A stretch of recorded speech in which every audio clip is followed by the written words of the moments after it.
বাংলাদেশের বর্তমান ক্রিকেট সভাপতি তামিম ইকবাল।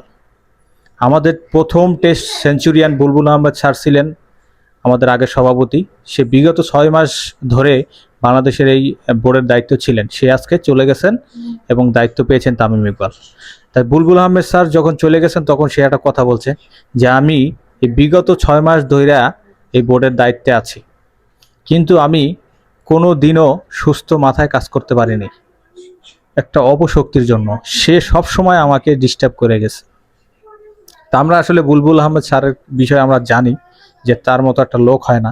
সে আসলে অসাধারণ একটা লোক, কারণ সে কিন্তু এই ক্রিকেট ডেভেলপমেন্টের কাজ করে থাকে। তার যখন তাকে আসলে বাংলাদেশের বিসিবির দায়িত্ব দেওয়া হয়েছিল আমরা মনে করছিলাম যে না, একটা ভালো লোককে দায়িত্বটা দেওয়া হয়েছে, কিন্তু বাংলাদেশে যে ভালো লোকের ভাত নাই সেটা আসলে এগুলো দেখলে বোঝা যায়। বাংলাদেশে যে ভালো লোক হবে সে কখনো কখনো সুস্থ মাথায় কাজ করতে পারবে না, সুস্থ মাথায় থাকতে পারবে না।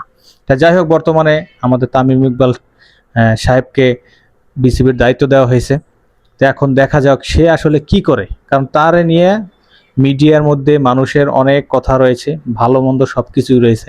এখন তার কাজের উপরে ডিপেন্ড করবে যে সে বাংলাদেশের ক্রিকেটকে কি দিতে পারে। বাংলাদেশের ক্রিকেট কিন্তু আস্তে আস্তে ধ্বংস হয়ে যাইতেছে, কারণ বাংলাদেশের ক্রিকেটের সেই মজাটা এখন আর নাই। বাংলাদেশের সকল মানুষ এখন ক্রিকেট রাইখা ফুটবলের দিকে মনোযোগ দিছে, কারণ যেখানে আগে বাংলাদেশের মানুষ হুমড়ি খেয়ে পড়তো ক্রিকেটের দিকে, এখন তারা ফুটবলের দিকে যাচ্ছে। কিসের জন্য? বাংলাদেশের পারফরমেন্সের জন্য। বাংলাদেশের ক্রিকেট খেলা দেখার জন্য মানুষ আগে আগ্রহের সাথে বসে থাকতো, এখন বাংলাদেশের ক্রিকেট খেলাও যদি চলে সেখানে কেউ যাইতে চায় না। কিসের জন্য?